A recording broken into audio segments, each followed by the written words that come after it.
Muito bem-vindos ao nosso programa podcast de Missionários Visionários. Aqui quem está falando é o Rodolfo, da Igreja Amor Sem Limites em Buenos Aires. Estou aqui com a minha esposa amada Ana Raquel. Fala, galera. Com a Cati. Oi, people. E o tio Rafa. Fala, gente, beleza? Que salve mais prolijo de vocês, gente. Bom, no nosso último podcast a gente falou sobre comida e hoje a gente vai falar sobre um assunto que os argentinos amam. Política. Eu, quando cheguei aqui, né, pra quem não sabe, eu e a Ana, a gente tá morando aqui em Buenos Aires há um pouco mais de 4 anos, a gente chegou aqui no fim de 2012, e o Rafa e a Cat estão aqui há um ano já, né? Um ano. Uma grande diferença que eu senti quando eu cheguei aqui em Buenos Aires era essa questão da política. Porque no Brasil, eu sempre falei pro pessoal aqui, pros meus amigos aqui em Buenos Aires, que como brasileiro a gente era meio avoado. E agora eu digo era porque a partir de 2013 começou a ter manifestações políticas na rua, etc, mas era um negócio meio abandonado. No Brasil não tinha grandes manifestações. Acho que o brasileiro, de ver tanta picaretagem no governo, falar a minha visão, né? Eu acho que, de certa forma, o brasileiro, generalizando, né, meio que se alienava um pouco da política. Tipo assim, cara, que preguiça ficar se inteirando do que acontece na política, né? Só tem uma notícia. Então a gente vivia meio alienado.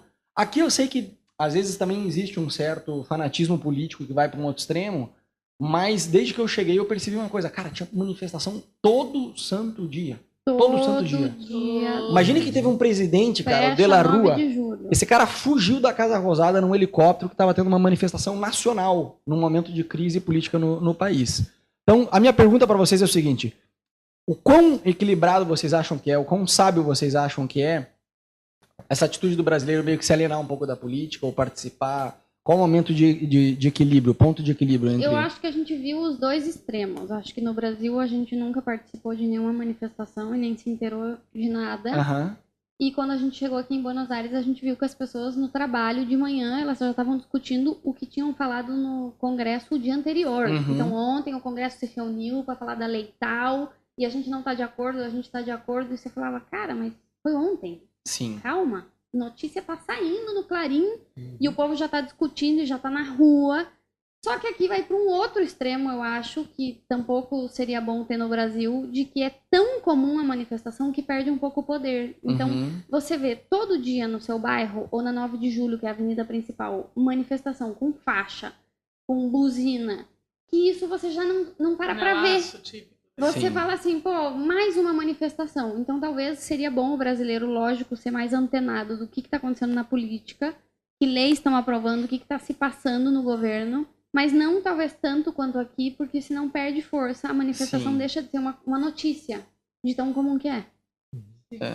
Eu vejo uma diferença desses movimentos, por exemplo, que começaram no Brasil, ou recomeçaram, não sei assim.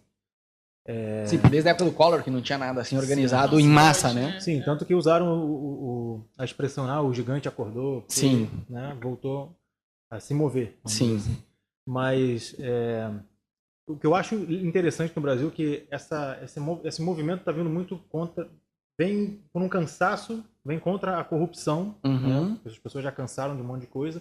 E aqui a gente vê, na verdade, uma manifestação, tem também muita coisa contra a corrupção, mas às vezes a gente vê muita gente cobrando do governo posturas, esse é o meu direito, que às vezes não são, cara, não é exatamente o seu direito. Sim. Né? Reivindicando coisas que não tem a ver necessariamente com a corrupção. Exatamente. Sim. Então, para o Brasil, que começou a enganchar nisso, eu acho que esse equilíbrio que a gente está tentando pensar e buscar, eu acho que é bom pensar nisso. Sim, a importância de fazer o movimento, de dar a voz do povo mesmo, Sim. mas...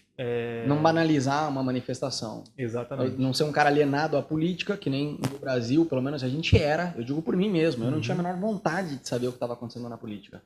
Depois de 2013, que eu já estava morando aqui, que começou a ter todas essas manifestações no Brasil, é engraçado que esse negócio incendeia, né? Assim, vai incendiando, um movimento leva ao outro.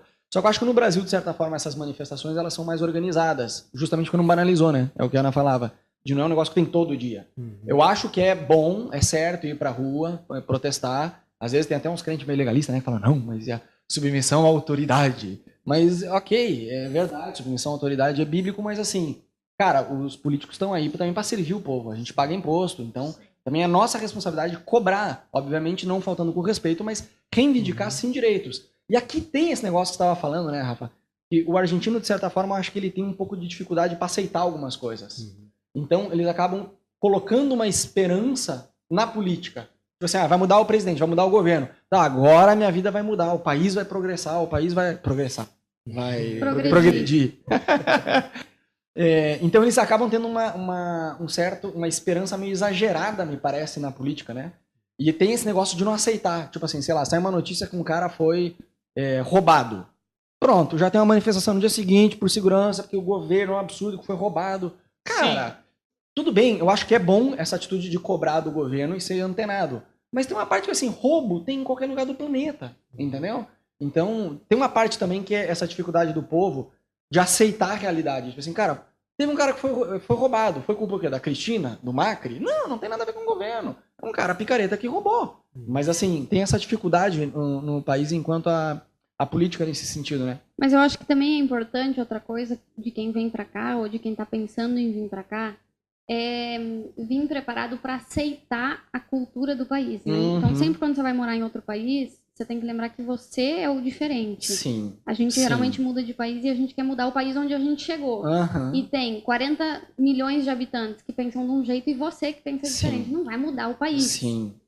Então, a gente vir e a gente não ficar indignado com a indignação deles com as coisas. Então, você vem para Buenos Aires, quando você acorda e você vê uma manifestação na rua, porque subiu 2 centavos a passagem de ônibus, você fala, gente, não precisa se manifestar. Sim. Mas se você entra nessa discussão com o povo e com os teus amigos ao teu redor, na verdade, eles se sentem incompreendidos. Porque é mais ou menos assim, como que você não tá do nosso lado pra gente exigir uma melhora ou pra gente exigir... Então, é bom. Se você vai vir morar na Argentina, se você vai vir morar em Buenos Aires, você ter a tolerância de entender que o povo há muitos anos pensa que eles precisam ganhar as coisas na base da reivindicação e que a política funciona na base da manifestação e que tem que ir pra rua tocar panela. Eu tenho uma experiência engraçadíssima que eu vivi no meu trabalho. Que eu trabalhava num hospital, então eu trabalhava num corredor que tinha vários consultórios, pessoas internadas, gente passando mal, um monte de velhinho, né? Tem aquele respeito do silêncio, de você entender que ali tem doentes e tudo mais. E não deram aumento para o pessoal do hospital. Eu era uma das trabalhadoras que estava aí no meio, não deram aumento. E todo mundo se juntou de manhã e falou, hoje nós vamos fazer uma manifestação aqui dentro do hospital porque não nos deram o aumento que nos correspondia ter.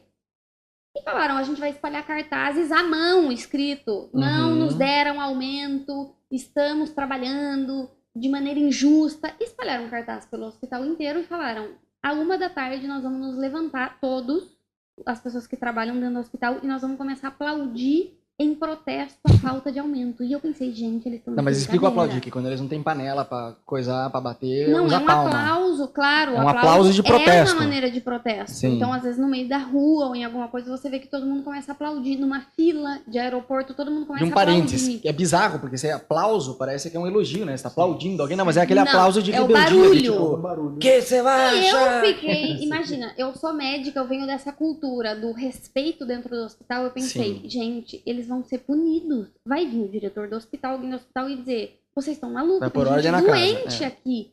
Não, à 13h todo mundo para o que tá fazendo, todo mundo que tá no computador, supervisor, a recepcionista para, fica de pé e começa a aplaudir, os doentes tudo olhando e eu lá no meio não aplaudi, porque eu pensei, isso não tá certo.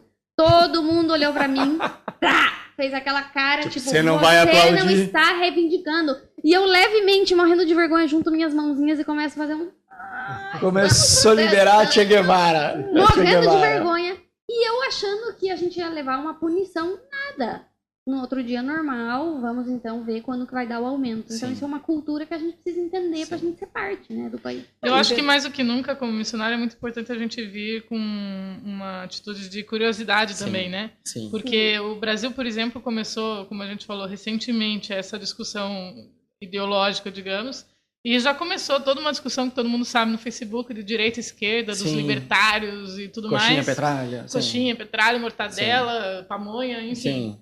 E o que eu acho mais complicado é que às vezes a gente vem com essa visão seja de esquerda, seja de direita, vem para a Argentina e quer aplicar a mesma visão aqui. Claro. E, na verdade, por mais que as ideologias sejam similares, e são, e muito, você, como estrangeiro, nunca vai ser entendido pelo argentino no sentido de querer ir contra a ideologia dele. Então, vamos supor que você está discutindo com alguém da esquerda e você quer falar, não, mas porque o Lula não fez isso, a Dilma não fez aquilo, enfim...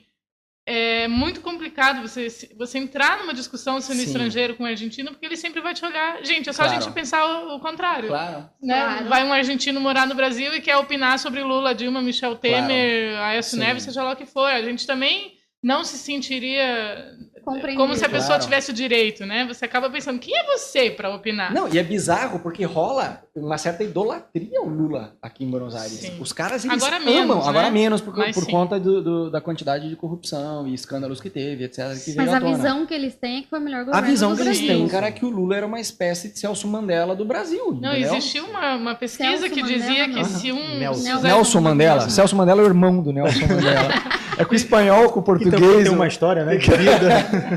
Eles têm essa visão, né? Existe uma pesquisa, né, entre os argentinos que se eles fossem escolher um presidente estrangeiro para governar a Argentina, quem seria? Isso. Eles votaram no Lula. Isso. De uns 10 anos atrás. Hoje eu não sei como que seria. Claro, acho que né? hoje não ganharia. Hoje eu acho que não seria tão assim. Porque, na verdade, o que aconteceu? A Argentina, desde o aspecto financeiro dela, teve seu pico, né? O seu auge aí nos anos 50, 60. E, tipo assim, cara, eles eram muito mais prósperos que o Brasil. E depois a situação inverteu. Sim. E quem ficou com o mérito disso foi o governo do PT, foi o Lula, foi, enfim, todo, né? E, então o argentino, ele não sabe quem que é Sérgio Moro, o que é Lava Jato, a maioria, né? Tô falando assim, não vou dizer a maioria, digo generalizando, óbvio que tem os que se integram, vão atrás e pesquisam. Mas a pessoa ficou com essa ideia mais ou menos de tipo assim, pô, Lula salvou o Brasil. Fala, mas quem que é Sérgio Moro? Quem que é Eduardo Cunha? Quem que é Michel Temer? Michel Temer sabe porque assumiu. Mas assim, o que é Lava Jato? O cara não sabe explicar o que é Lava Jato, mensalão, petrolão. Não, e, na mas verdade, rola uma certa idolatria, né? Independente da ideologia de quem estiver nos ouvindo aqui, na mídia se vendeu muito a ideia de que realmente foi um golpe. Então, inclusive tem isso, quando o argentino quer conversar com você, ele já chega falando que foi um golpe. Claro. Então, se você tem uma ideologia diferente, você também se sente nessa mesma situação de, cara... Não, existe tenta opinar do que você não sabe. Não, e aquele negócio de fanatismo. Tem fanatismo no Brasil também, político. Fortíssimo. Sim. Quando o cara... o Lula é o ídolo dele. Ele vai morrer sendo ídolo. Não importa se tem áudio que vazou, não importa se tem prova. O cara, ele vai pra um fanatismo que o Sérgio Moro é um monstro, que tem que ir pra cadeia, que tá perseguindo.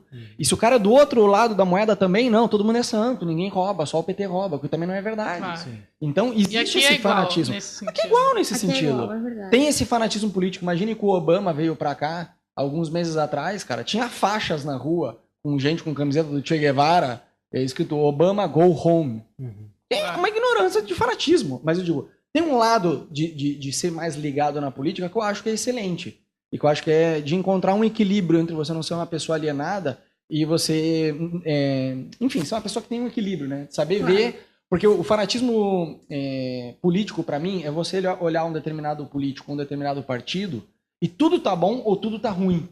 Você entendeu? Tipo assim, você não consegue... Imagina, teve um cara daqui, que é um amigo meu, que é totalmente lá câmpora, que é kirchnerista, né? Fã da Cristina Kirchner e tal. E quando mudou esse governo do Macri, o cara falou, me diga uma coisa boa que esse governo fez. Eu falei, cara, olha só, eu não sou fã de ninguém, eu não sou... Eu sou a favor da bomba atômica. Não sou Macri, pró, nada. Ele falou, mas você acha que teve alguma coisa boa? Eu falei, algumas coisas boas, outras não. Ele falou, mas diga uma coisa boa. Eu falei, que ele abaixou os impostos. E é uma coisa boa. Mas abaixou, vai subir por outro lado. Assim, a pessoa ela é fanática, vamos dizer, política, ela vai ser tendenciosa num determinado ponto. E é aquela parte de você entender que é simplesmente diferente, né? Claro. De você não ficar irritado. Por exemplo, o argentino, ele vai numa festa de aniversário, ele gosta, ele sai aliviado de falar sobre política.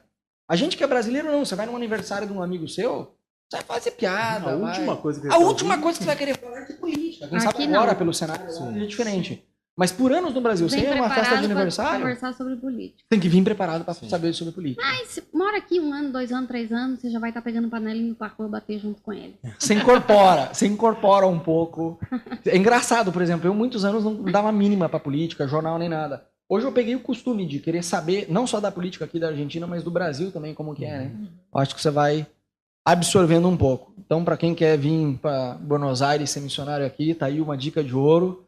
saiba um pouco da história da Argentina e da política, que esse é um assunto muito fácil de você fazer amizade e conseguir se envolver com as pessoas. Sim. Beleza?